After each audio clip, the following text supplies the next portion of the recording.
Bonjour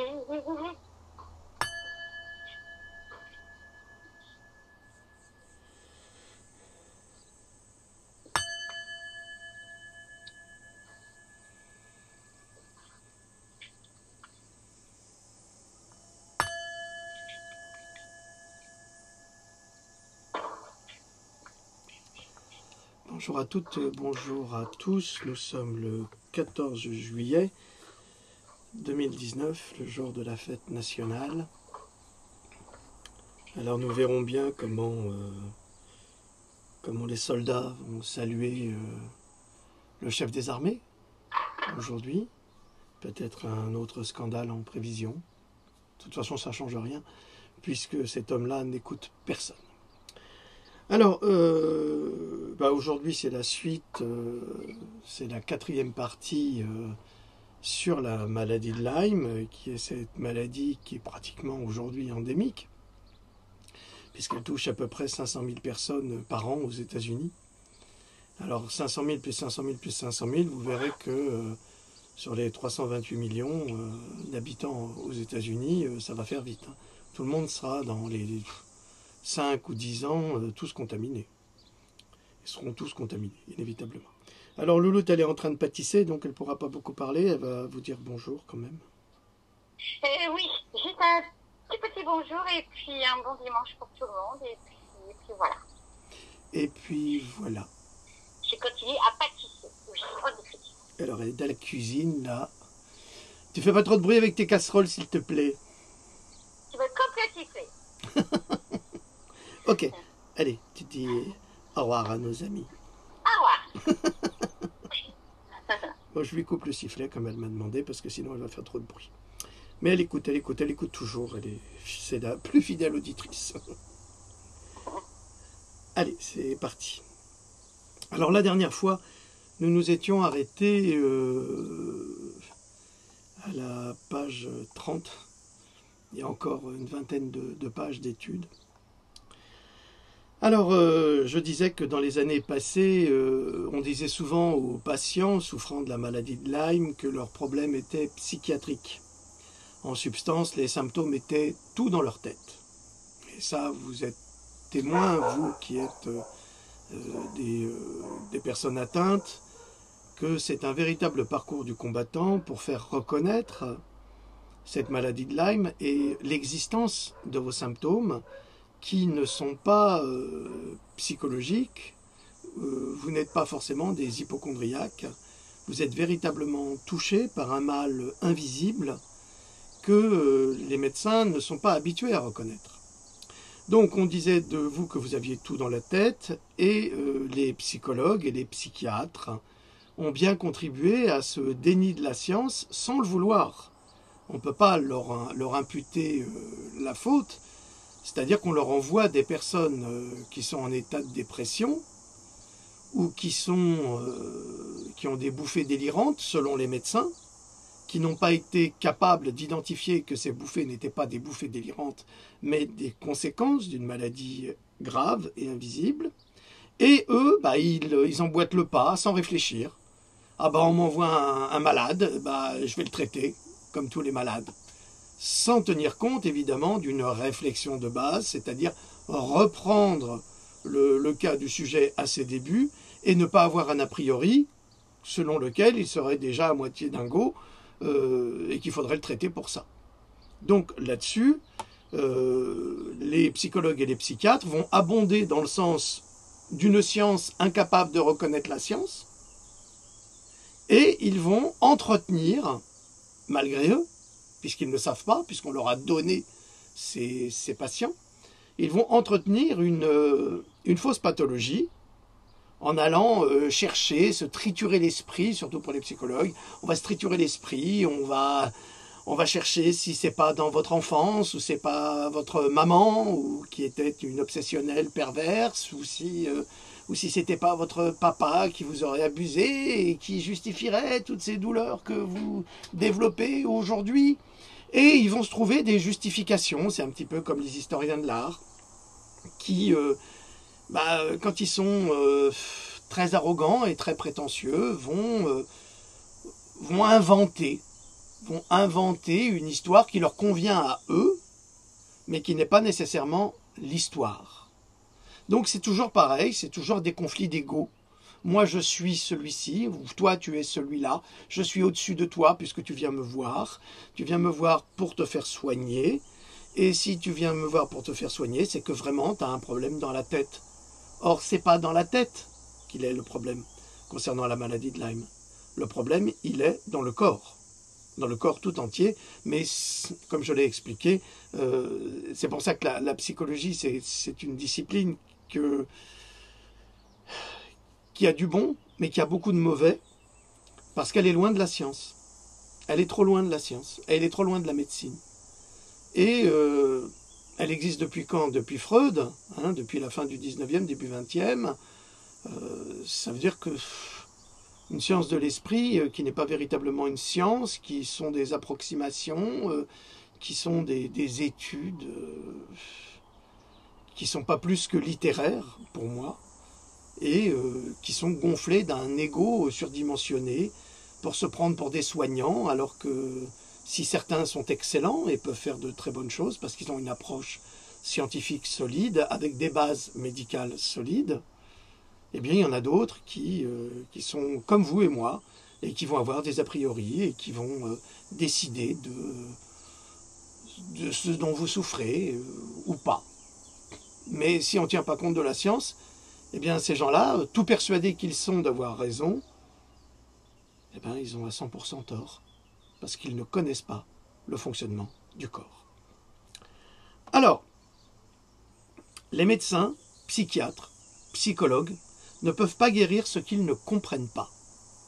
Ce n'est pas une accusation, c'est un fait. La maladie de Lyme, d'une part, fait partie de ces choses qu'ils ne comprennent pas parce qu'ils ne l'ont pas étudiée. À moins, et là on peut avoir beaucoup de chance, les patients pourraient avoir beaucoup de chance, à moins qu'un psychologue ou un psychiatre ait été touché lui-même par la maladie de Lyme. Alors là, oui, évidemment, c'est l'expérience qui prévaut. Là, il va comprendre, sans doute, s'il est bon, et il va expliquer à son patient ou sa patiente qu'effectivement, elle ne souffre pas de troubles psychiatriques primaires, on va dire. Elle peut souffrir, parce que ça, on l'a vu après, parce que Lyme va attaquer le système nerveux, mais ce n'est pas une pathologie différente de Lyme qu'il faut déterminer, c'est véritablement la pathologie de Lyme. Alors, si par exemple un psychiatre détecte cela, par miracle, il peut aider sa patiente parce qu'il est médecin.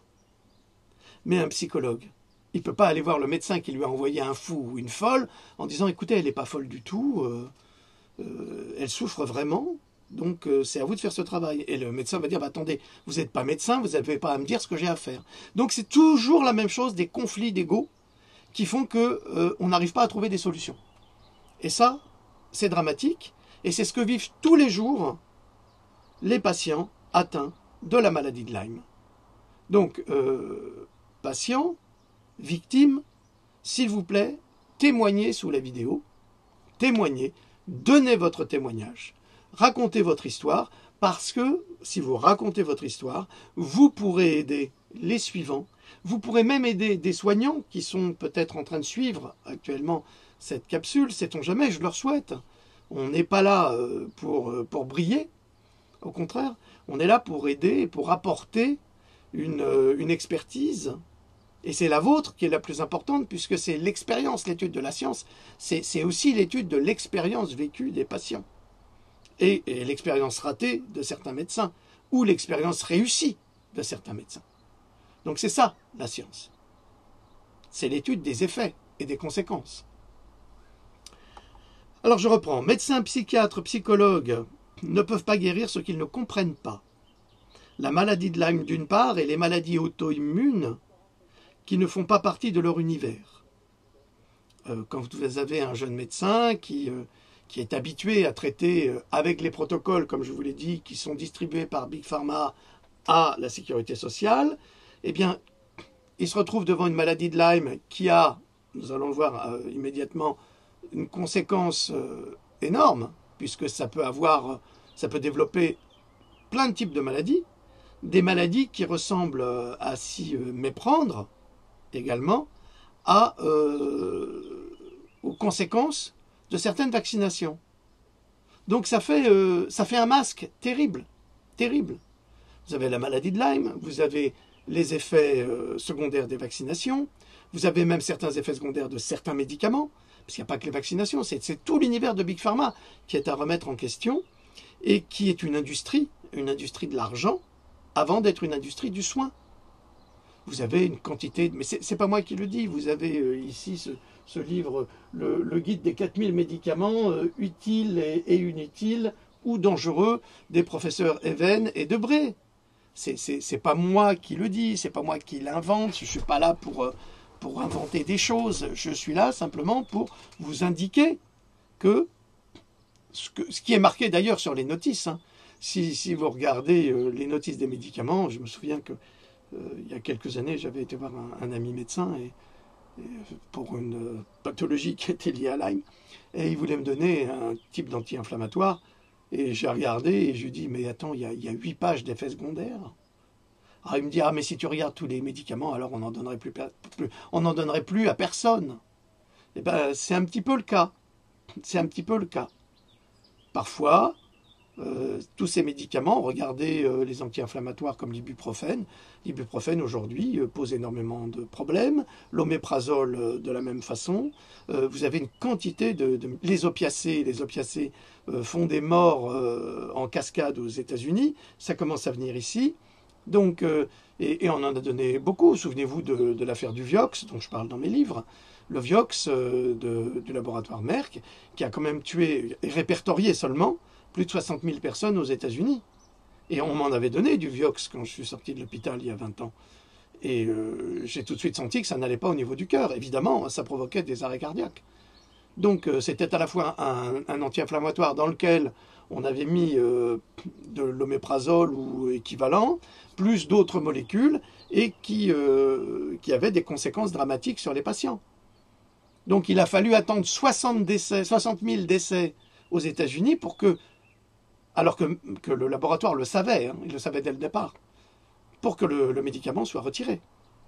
Si on étudie, ce sera peut-être un travail que je devrais faire également, si on étudie toutes les condamnations de chaque laboratoire, alors j'ai répertorié GSK dans les premiers Pandora, alors GSK condamné pour corruption, condamné pour fraude, Merck pareil, enfin tous ces laboratoires sont condamnés au quotidien. Au quotidien. Merck par exemple pour le ROR, il y a un procès qui est toujours en cours. Rougeole, oreillon, rubéole, et il y a un procès depuis 9 ans. Pourquoi ? Parce que des scientifiques, virologues du laboratoire Merck, qui travaillaient justement sur le vaccin ROR, rougeole, oreillon, rubéole, n'ont pas trouvé la souche des oreillons dans le vaccin des oreillons. Et ils ont demandé des explications au laboratoire, qui n'a rien voulu savoir. Et donc, il y a un procès en cours entre ces deux anciens virologues et le laboratoire Merck. Et étrangement, c'est un énorme scandale dont je parle dans Pandora 6 qui sortira très bientôt, où vous apprendrez que il y a de fortes accusations contre le laboratoire Merck pour fraude, et ça va même plus loin, parce que c'est le gouvernement américain qui a dû payer des milliards concernant ce vaccin, de dollars, millions, milliards, peu importe, hein, on y arrive inévitablement, et qui est lésé parce que le laboratoire Merck a déclaré que son vaccin contre les oreillons, donc qui est dans le ROR, était efficace à 95 ou 96%. Or, il y a des épidémies d'oreillons actuellement aux États-Unis, un peu partout.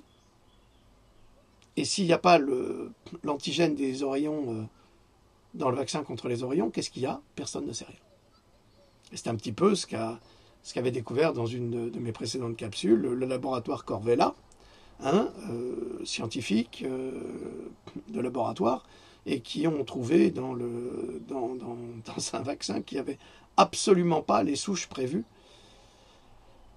dans le vaccin et qui était vendu pour cela. Donc il y avait tout le contraire. Et c'était un vaccin du laboratoire GSK. Donc on continue cela. Alors, une des conséquences de la maladie de Lyme, c'est l'arthrite rhumatoïde, la maladie cœliaque, les problèmes de peau, la perte de cheveux, les inflammations de l'intestin, le diabète de type 1 et 2, la maladie d'Hashimoto, dont je vous ai fait toute une capsule, j'en ai fait 2 je crois, la maladie de Graves, qui est sensiblement identique, celle d'Addison, le lupus, le syndrome de Sjögren, les maladies du système nerveux dégénératif, la fibromyalgie et bien d'autres. Et toutes ces maladies-là, qui sont des maladies auto-immunes, on les retrouve souvent dans les effets secondaires de certains vaccins, malheureusement. Donc tout ça, ça fait un masque épouvantable. Alors, nous continuons. Les maladies auto-immunes sont aujourd'hui devenues une véritable épidémie et un fléau, et je le répète, bien plus que la rougeole ou la varicelle, qui ruine la vie de centaines de millions de personnes dans le monde. Pourquoi? Parce que la rougeole, c'est une période infectieuse d'une semaine. Si vous êtes soutenu en vitamine A, si vous êtes soutenu avec de bons aliments et avec de la cannelle, entre autres, vous vous en sortez sans trop de problèmes. La varicelle est une petite maladie infantile qui ne fait de mal à personne. En revanche, le vaccin contre la varicelle a des effets dévastateurs sur les personnes qui en sont infectées à travers leurs enfants, surtout sur les personnes âgées. Donc herpès et puis autres maladies assez graves qui vont se développer en effet secondaire chez les grands-parents. D'ailleurs, il y a eu toute une campagne il y a 2 ans sur les grands-parents.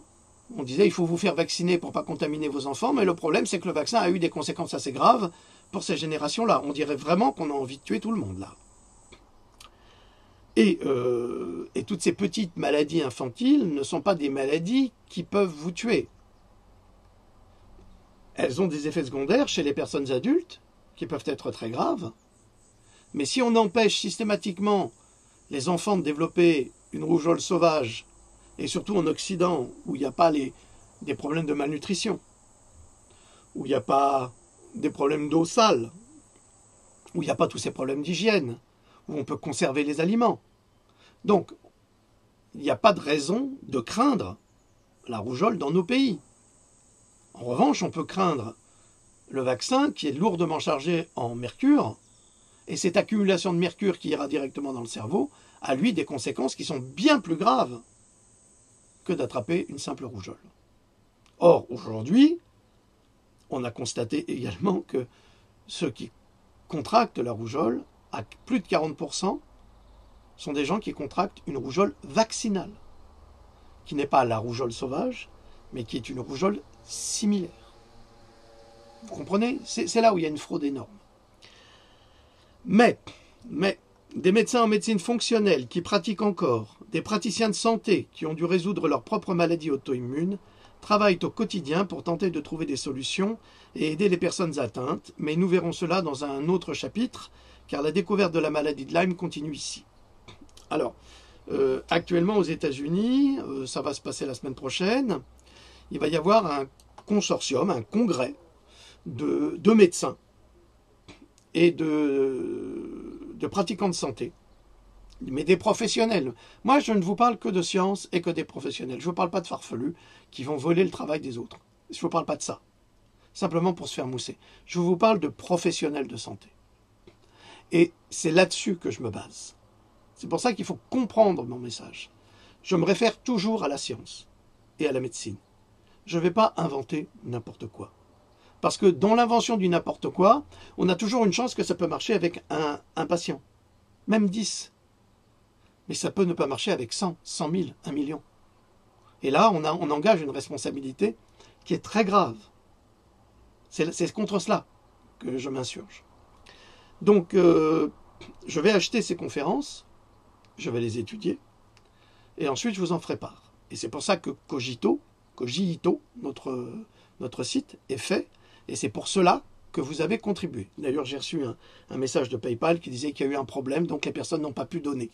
Je remercie d'ailleurs toutes les personnes qui ont donné selon leurs moyens pour nous aider dans Cogito pour notre cagnotte, parce que ça nous aide à fonctionner, ça nous aide à acheter ces études, justement, pour progresser et pour vous apporter une expertise que d'autres ne vous apportent pas, parce que ça, c'est une expertise de médecin, vous comprenez? C'est là-dessus que ça se base. Donc on en parlera plus tard, quand ils auront fait tout le congrès, ça peut être dans un mois ou deux, mais dès que j'aurai toutes ces informations uniquement en anglais, bien sûr, eh bien je vais avoir du travail pour les retraduire et pour vous les offrir. Donc n'hésitez pas à collaborer à notre site Koji Ito avec la cagnotte, je remettrai le lien. Ce n'est pas pour m'enrichir, au contraire, c'est pour me permettre d'accéder à ces informations et pour vous les offrir gratuitement ensuite à travers ces capsules. Je continue. Alors la maladie de Lyme progresse ensuite avec des symptômes tels que fatigue, fièvre, maux de tête et douleurs articulaires et musculaires. Ça, c'est vraiment des problèmes extrêmement graves que vivent les patients atteints.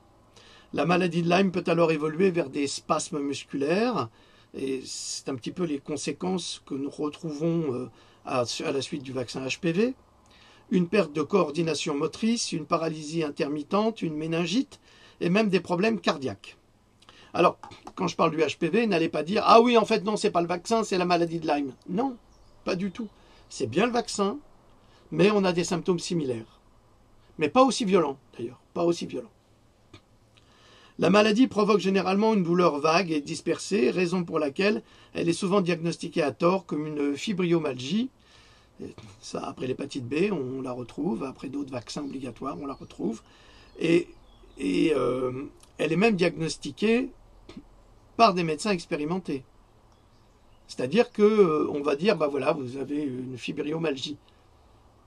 Parce que les effets portent le médecin à diagnostiquer la fibromyalgie.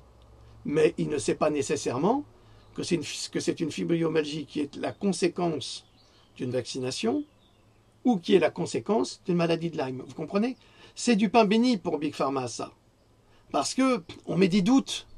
Et ensuite, s'il y a un procès, ils vont dire, mais est-ce que vous pouvez prouver que votre fibromyalgie vient de la vaccination? Parce que vous pourriez très bien avoir la maladie de Lyme. Maintenant, c'est ce qu'ils vont utiliser. Alors, ça me fait de la peine de le dire, mais si on est dans un développement scientifique, on est obligé de le dire. Ah, c'est ça, l'honnêteté intellectuelle. C'est qu'on ne peut pas cacher un mal par un autre. Et c'est ce que va faire Big Pharma, inévitablement. Mais comme heureusement, même si cette maladie se surdéveloppe, eh bien, tout le monde n'est pas atteint de la maladie de Lyme. Et comme ils ne veulent pas faire les vrais tests, parce que ça coûte trop cher, bah, il y a plein de contradictions, vous comprenez? C'est un sac de nœuds. La maladie de Lyme est un sac de nœuds. Mais, comme je vous l'ai dit dans la précédente capsule sur la maladie de Lyme, eh bien, je vous ai dit que plus on détruisait notre nature, c'est-à-dire plus on détruit notre faune et nos petits mammifères des champs à travers les pesticides, les OGM, parce que les OGM les tuent, hein, ça leur donne des cancers épouvantables, et surtout le Roundup Ready, hein, qui était il y a un an considéré comme probable cancérogène, mais qui aujourd'hui, à travers les condamnations de Monsanto, est cancérogène.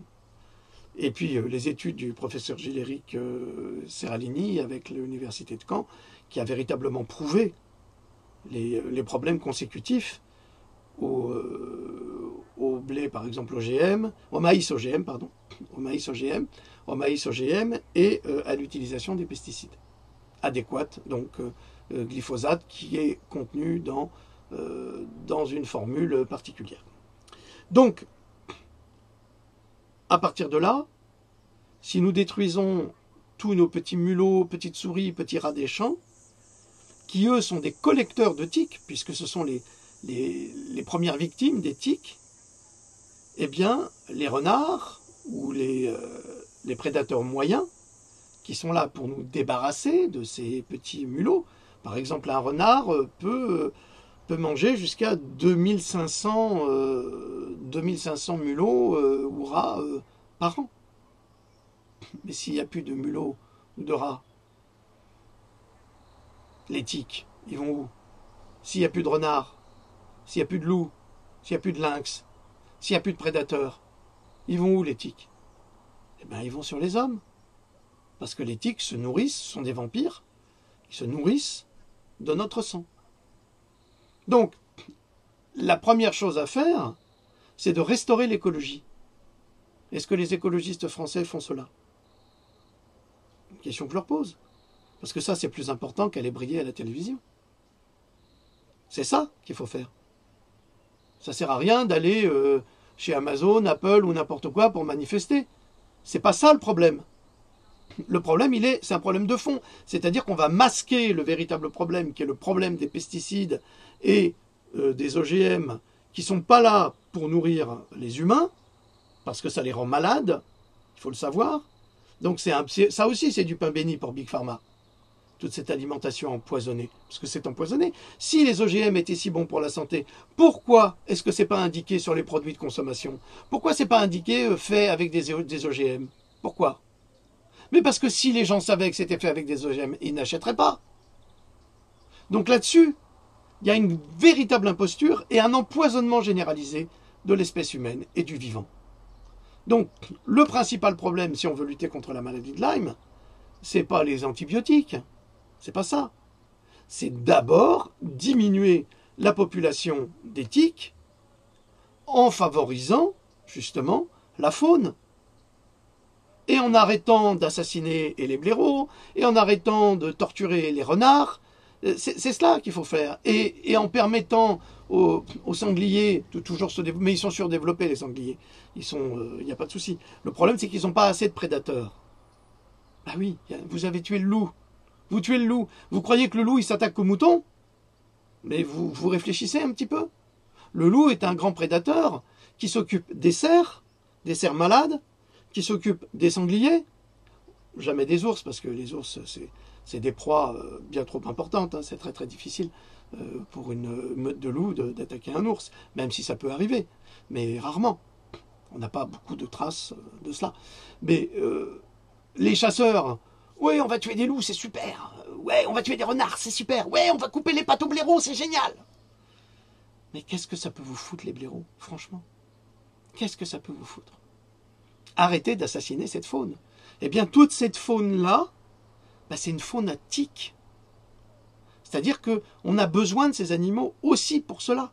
Vous avez vu que quand on a réintégré le loup dans le parc Yellowstone, eh bien, le parc Yellowstone est devenu florissant, ça a été extraordinaire, ça a apporté un plus, ça a nettoyé la nature. C'est comme le requin. On assassine les requins. Pourquoi? Pour des ailerons, alors que ce sont des nettoyeurs extraordinaires? Pourquoi les requins maintenant se rapprochent des côtes?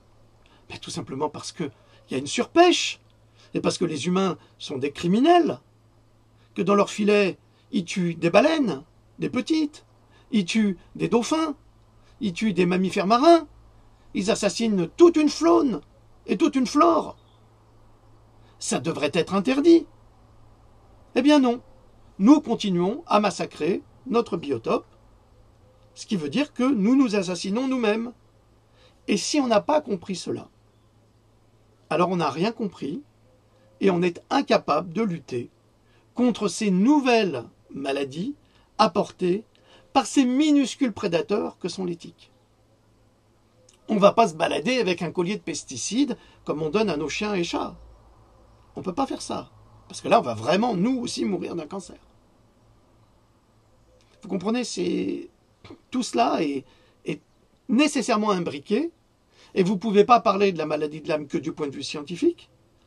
On doit aussi en parler du point de vue zoologique et du point de vue économique également. Parce que tant que les gens sont malades, c'est un facteur économique qui va favoriser l'industrie, cette industrie qui empoisonne notre nature. C'est un cercle vicieux. Donc si nous voulons lutter contre la maladie de Lyme, nous devons commencer à lutter déjà du point de vue de l'écologie et du point de vue des récoltes. Nous devons passer en agriculture biologique obligatoire et cesser de se faire manipuler par les grands groupes industriels agroalimentaires. C'est la seule façon de s'en sortir. Parce que ça va régler automatiquement tous les problèmes. Regardez, en Asie, pour le vin, ils utilisent des canards. Vous savez, les canards asiatiques. Des milliers de canards, ils les laissent dans les vignes. Et qu'est-ce que font les canards? Eh bien, ils nettoient tout. Ils nettoient tous les parasites. Vous mettez des poules, des milliers de poules dans les vignes, c'est pareil. Elles vont nettoyer tous les parasites. De façon tout à fait naturelle. Et on n'a plus besoin d'utiliser de pesticides. Et on n'a plus besoin d'empoisonner nos agriculteurs. On n'a plus besoin de provoquer chez leurs enfants des problèmes des problèmes gynécologiques pour leurs petites filles et pour leurs petits garçons. Ils naissent avec des micro-pénis. C'est une véritable épidémie, cela. Et c'est un vrai problème. D'ailleurs, étrangement, en France, il y a une loi qui va sortir selon laquelle on ne pourra plus aller dans les douches des clubs de foot et autres tout nus. Mais c'est sans doute pour cette raison. Un gros problème, ça. Énorme problème. Donc, la maladie de Lyme, c'est tout un ensemble de facteurs qui ne sont pas nécessairement uniquement médicaux, mais qui sont des facteurs de vie quotidienne.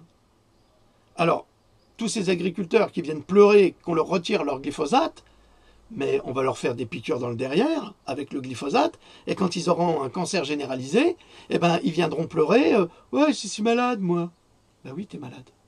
Oui, t'es malade. Mais t'as contribué à répandre cette maladie tout autour de toi. Combien de fois vous entendez des agriculteurs qui vont vous dire « Ah oui, ces oignons-là, je les mets à la vente, mais moi, je les mangerai jamais. » Parce qu'ils savent qu'il y a tellement de cochonneries là-dedans qu'ils s'empoisonnent. Ils le savent. Donc il faut arrêter de pleurer. Il faut fonctionner avec intelligence. Automatiquement, on en vient à contester notre présence dans l'Europe, oui, parce que ce n'est pas l'Europe des nations, c'est l'Europe des lobbies, c'est l'Europe de l'industrie, c'est l'Europe de l'industrie agroalimentaire, et c'est l'Europe de l'industrie des laboratoires pharmaceutiques. C'est ça, l'Europe. On n'a pas notre place là-dedans, parce que tant qu'on sera dans cette Europe, ils nous imposeront les poisons qui nous assassinent. Et là, je rejoins mon ami Rock Soccer, qui dit que nous sommes dirigés par des êtres non humains. Oui, parce que les OGM, c'est pas fait pour les humains. Non, ils ne peuvent pas les manger. La preuve, les animaux, ils en meurent. Donc, si les animaux qui sont des petits mammifères en meurent, nous aussi. Je vous rappelle que toutes les expériences médicales sont faites sur des mammifères. Pourquoi? Eh bien parce que leur biologie est très proche de la nôtre. Les chiens, les chats, les singes, qui sont très proches de nous, à quelques chromosomes près, surtout pour les grands singes, eh bien, toutes ces expériences sont faites sur ces chimpanzés, ces macaques, tout cela. Pourquoi? Eh bien parce que la vie fonctionne selon un modèle qui est universel. Et ça, on ne peut pas le discuter. Donc, détruisons la vie, nous détruirons notre espèce. Nous vivons dans une société qui détruit des espèces animales de notre vivant. De notre vivant. Déjà les Romains ont assassiné dans leur jeu du cirque, je crois, 4 millions d'espèces animales. Les lions, les tigres, les panthères, tous les grands fauves. Les éléphants, ils les ont assassinés. À Rome et dans tous les grands cirques qu'il y avait pendant l'époque romaine qui a duré 700 ans à peu près. Donc, 4 millions d'animaux, c'est énorme. Mais ils n'ont pas réussi à exterminer.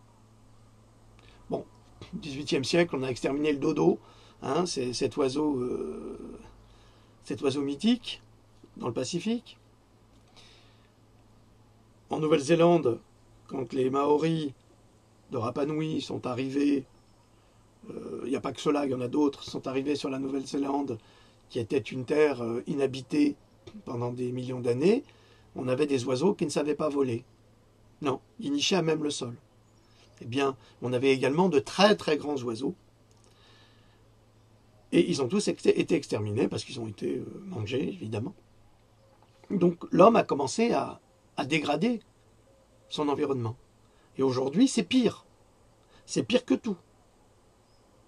On peut vivre en compagnie de cette faune. On peut le faire. Aujourd'hui, les lions, les éléphants sont contingentés dans des parcs ou sont abattus. Et les rhinocéros, c'est pareil. Le problème, c'est que les éléphants ont des chemins millénaires qu'ils empruntent tout le temps. Si vous mettez un village à la place du chemin, il va y avoir un conflit. Si vous mettez une récolte sur un de ces chemins, pareil. Donc ça pose énormément de problèmes, c'est la gestion. On doit faire une gestion du sol et un respect des espèces. Si on ne fait pas cela, on provoque le chaos.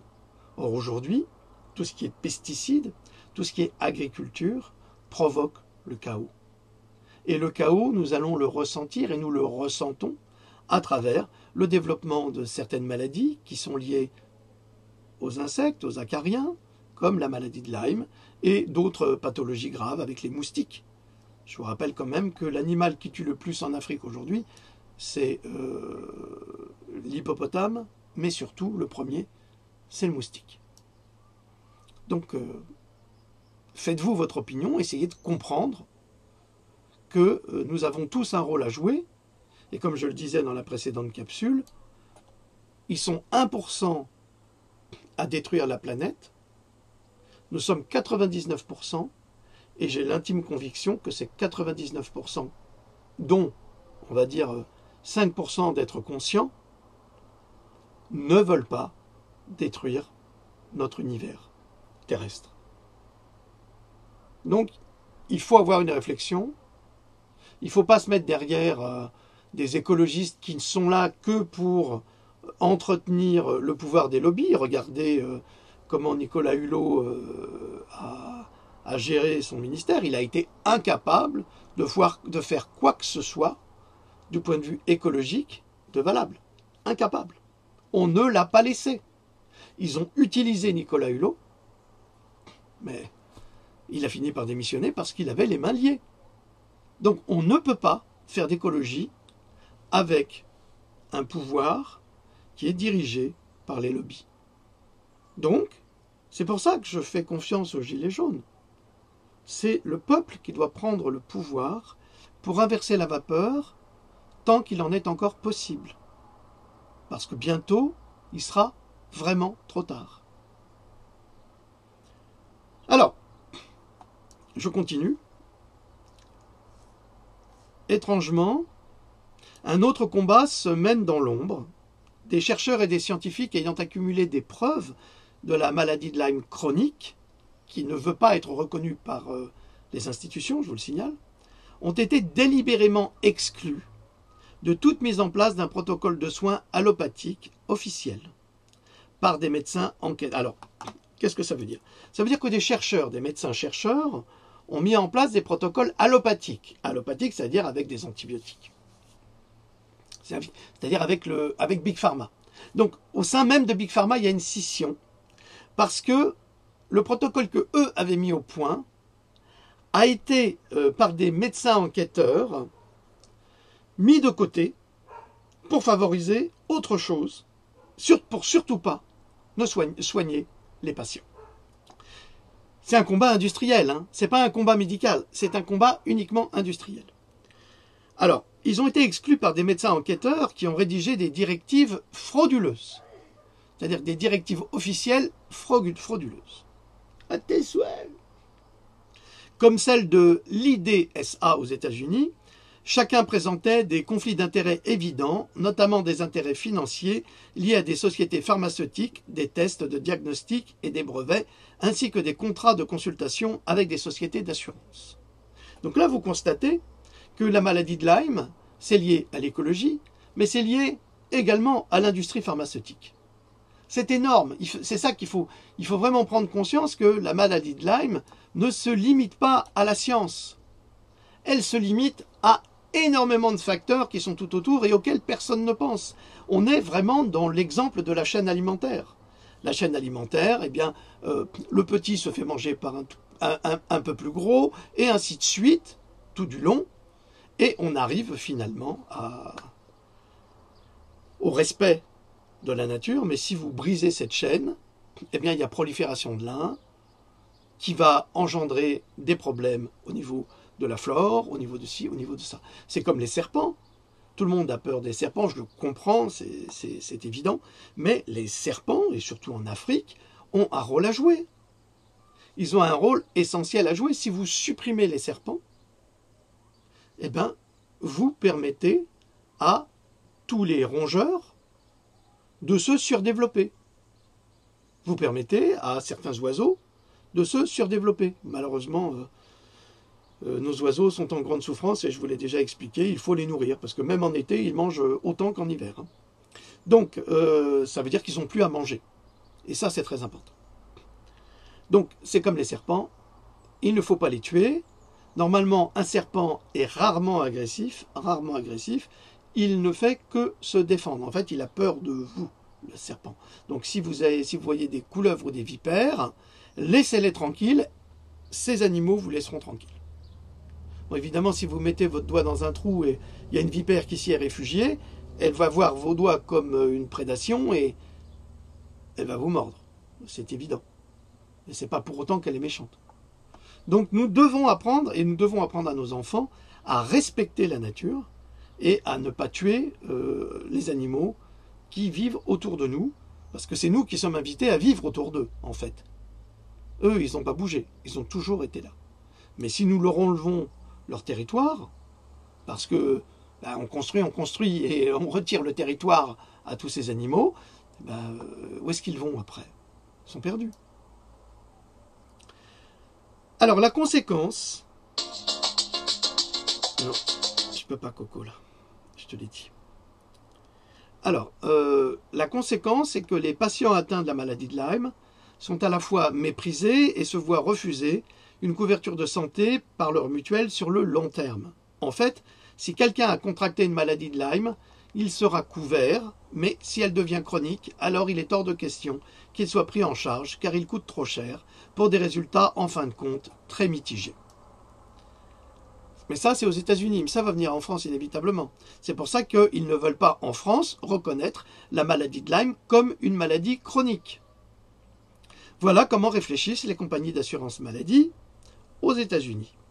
Mais le problème est qu'il n'y a pas de petite maladie de Lyme, il y a une maladie de Lyme, un point, c'est tout.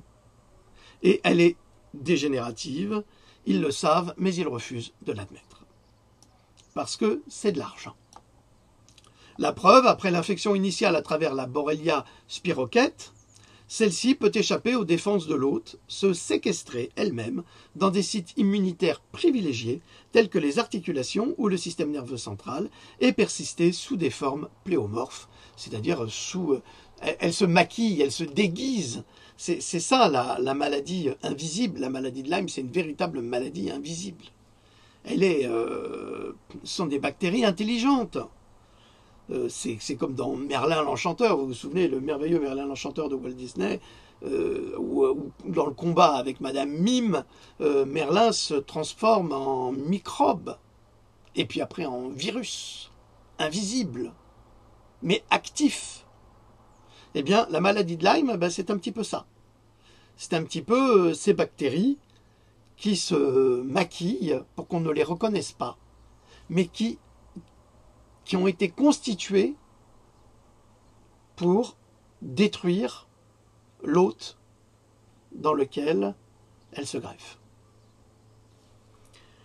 Alors, les co-infections de type tick-borne, y compris Babesia, Anaplasma, Ehrlichia, Bartonella et Rickettsia, peuvent compliquer le tableau clinique. Si la maladie de Lyme n'est pas traitée tôt dans l'infection, une maladie chronique peut en résulter et divers symptômes. Mais non, je t'ai dit, je peux pas. Je peux pas, Coco, là. Je peux pas, je fais ma capsule. Je te rappelle, excuse-moi. Ok, bisous. Bisous. Je ne peux pas. Je suis désolé, je lui ai dit, mais je ne peux pas. Je ne peux pas. Donc voilà, alors je reprends. Si la maladie de Lyme n'est pas traitée tôt dans l'infection, mais le problème c'est qu'on n'arrive pas non seulement à la détecter avec le test ELISA en tous les cas, il faut un Western blot plus un test ADN. Et ça coûte trop cher et les gens ne veulent pas nécessairement le faire. Donc, et encore faut-il que vous qui avez été piqué, vous vous rendiez compte que vous avez été piqué et que vous avez peut-être la maladie de Lyme. Donc c'est très très difficile de diagnostiquer très tôt cette pathologie.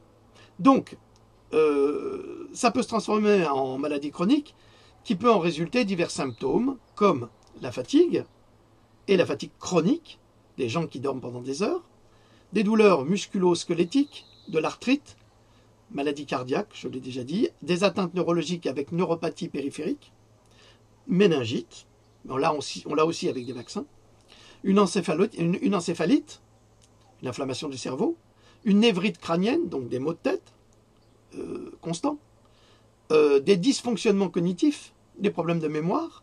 Non, vous n'avez pas forcément Alzheimer, mais vous avez une maladie de Lyme qui reprend des symptômes d'Alzheimer. Alors, et ça, c'est publié par plusieurs chercheurs dans leurs articles, et dans un article particulier qui s'appelle « Infection persistante à Borrelia chez les patients présentant des symptômes persistants de la maladie de Lyme ». Alors tout cela, vous avez les références plus tard. Alors, je voudrais dire à tous ces imbéciles, parce que ce sont des imbéciles et des truands, qui je sais pour qui ils travaillent, qui me demandent systématiquement mes sources, apprenez déjà à lire mes livres. Ensuite, quand vous les aurez lus, eh ben vous aurez toutes les sources, mais je ne vais pas encore vous mâcher le travail en vous donnant ces sources. Vous savez, les universitaires qui travaillent à l'université, vous payez votre entrée à l'université, c'est la même chose. Moi, je fais un travail de recherche. Ce travail de recherche, si vous voulez le complémenter à travers des recherches que vous voulez faire personnellement, vous aurez ces sources dans les livres, c'est ce que je dis. Donc ça fait partie de votre contribution à mes recherches. C'est quand même pas scandaleux de réclamer cela. C'est un minimum. mais vous êtes malade, je donne tout gratuitement. Qu'est-ce qu'il vous faut en plus? Alors, le prochain qui me demande mes sources, il est irradié immédiatement. Elles sont dans les livres. Si tu lisais les livres, tu le saurais. Imbécile. Alors, je sais pour qui ils font ça. Pour les salauds qui piquent tout le boulot et qui après vont citer les références. C'est la seule chose qu'ils font. Il y en a d'autres qui ont des sites médicaux. Ce qu'ils font, c'est qu'ils prennent toutes les références et ils réécrivent ce que j'ai déjà écrit à leur manière. Mais ils font jamais référence à la source. C'est des truands, c'est des escrocs. Il n'y a rien d'autre à dire. C'est dommage. C'est dommage. On peut travailler ensemble. Mais non, ils veulent pas. Eh ben tant pis. Alors, ce qui est en question ici est très grave. Car si un médecin prescrit un protocole antibiotique à un patient souffrant de Lyme, et que celui-ci n'est pas autorisé par sa mutuelle à recevoir ce traitement, ou que le traitement est révolutionnaire et n'est pas reconnu officiellement, le patient est donc privé de soins et le médecin prescripteur peut se faire attaquer en justice et être condamné à la radiation et à la ruine actuellement aux États-Unis. Je vous signale qu'il y a un chiropracteur qui vient d'être condamné à payer 100 000 $ d'amende parce qu'il a publié un article anti-vaccination. C'est du délire. Et c'est ce que veulent faire, je ne sais pas si vous avez remarqué quand même, qu'il y a eu, depuis l'élection, enfin l'élection si on peut appeler ça comme ça, parce que pour moi tout est truqué, mais depuis la mise en place du président Macron, il y a un recul considérable de nos droits et de nos libertés. Parce qu'ils sont en train de mettre en place c'est difficile à dire, ce nouvel ordre mondial absolument désastreux qui veut uniformiser absolument tout. On va uniformiser l'école, on va transformer les petits garçons en femmes et les femmes en petits garçons. On est en accélération de ce monde de perversion sordide d'ailleurs, sordide, où la normalité, c'est-à-dire le genre, il y a le genre humain, vous avez un homme, vous avez une femme, et normalement, le mâle et la femelle, eh bien, se lient et crée la perpétuité de l'espèce humaine. Mais aujourd'hui, ceux-là vont être des mutants, vont être stigmatisés, vont être condamnés pour être ce que la nature a fait d'eux, parce que aujourd'hui nous avons des nouveaux Darwin qui veulent transformer l'espèce humaine et lui retirer ce qu'elle a de divin en elle. Mais ça, c'est des réflexions philosophiques et spirituelles. On pourra peut-être en parler, mais c'est pas le moment. Mais c'est l'exemple. Donc maintenant, on va condamner la raison. C'est-à-dire qu'on va condamner les praticiens qui soignent les handicaps créés par les vaccinations, ou d'autres praticiens qui vont soigner des handicaps créés par la maladie de Lyme, qui est elle-même favorisée par l'activité humaine. Donc on est dans le délire absolu. Et si la raison ne reprend pas le pas sur la folie sataniste, parce que c'est une folie sataniste qui est en train de se mettre en place, d'ailleurs j'ai vu que Barbie venait de sortir une poupée de Baphomet. On est dans le délire absolu. Absolu. Alors, mais ces condamnations de médecins qui expérimentent des méthodes qui fonctionnent chez certains peut ne pas fonctionner chez d'autres. Et quand les autres portent plainte, eh bien c'est le drame. Alors, inévitablement, la France sera touchée par cela, parce que dès qu'un médecin sort des cadres, il est soit radié, soit forcé de revenir se soumettre aux règles rigides imposées par les laboratoires pharmaceutiques et la sécurité sociale. Et il faut comprendre le fonctionnement des laboratoires qui utilisent des voies légales. Écoutez bien cela parce que c'est très très important. Les laboratoires pharmaceutiques utilisent les voies légales pour valider leur illégalité, pour valider leur fraude, pour valider leurs mensonges, pour valider leur traîtrise à l'humanité. Ça, il faut le savoir. Ils ont tous les pouvoirs pour cela. Et surtout en France, où la justice est parfaitement corrompue, nous le voyons avec les gilets jaunes, où les juges vont condamner des gilets jaunes qui ont été massacrés par la police qui va faire des fausses déclarations, ça on l'a vu, hein, même des policiers s'insurgent hein, contre cela, et qui vont être condamnés alors que des pédophiles, eux, sont libérés.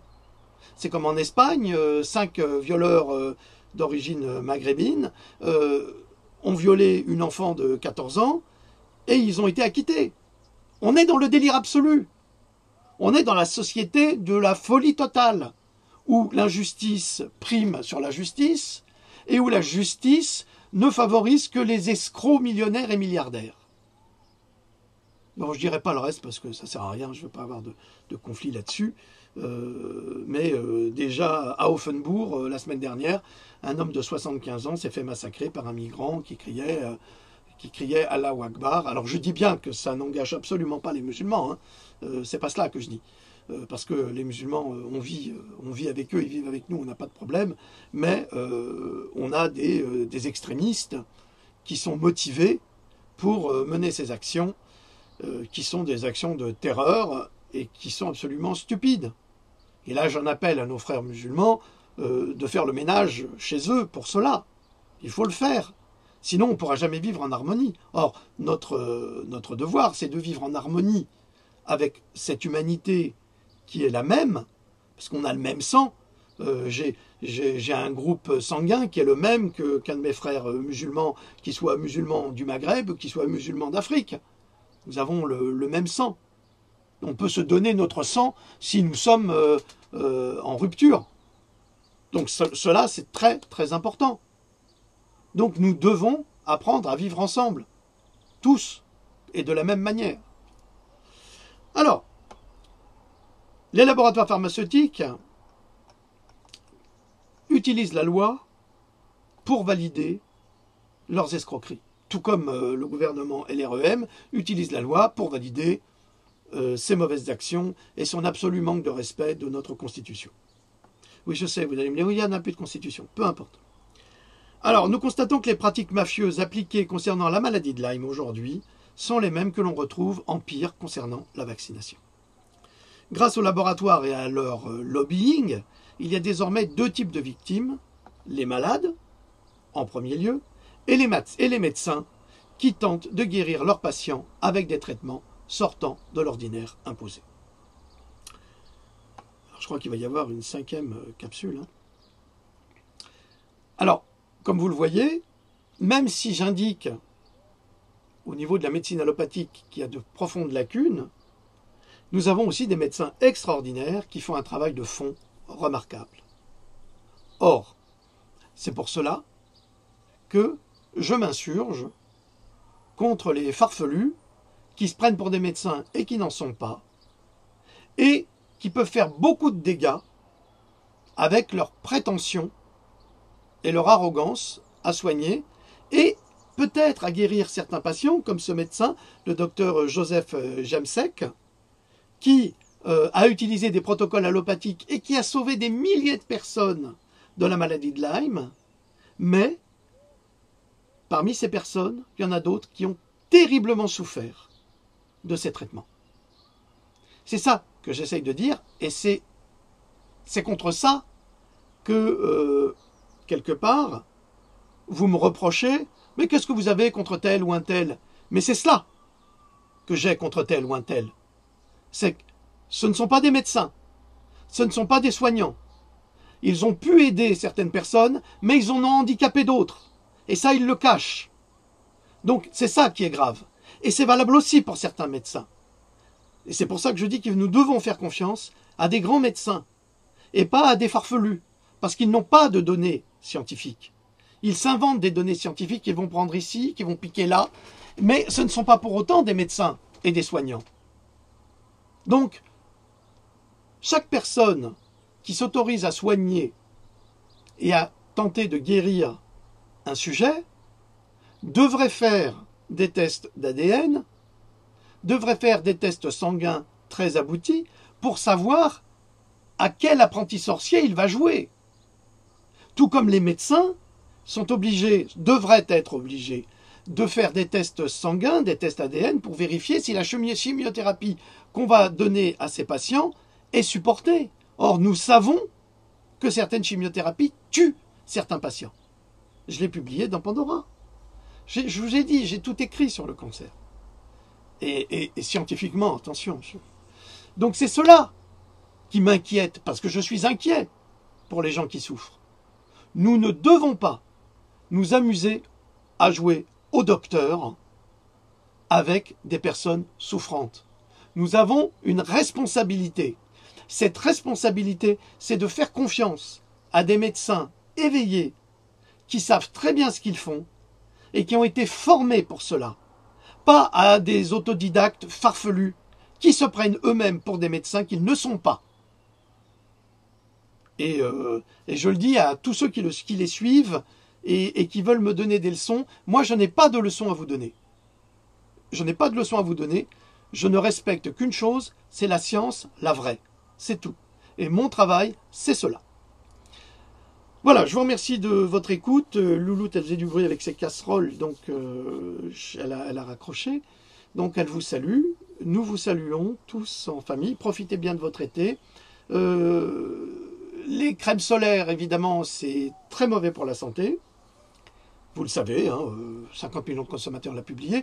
Alors je vais vous donner un truc, hein, c'est pas compliqué.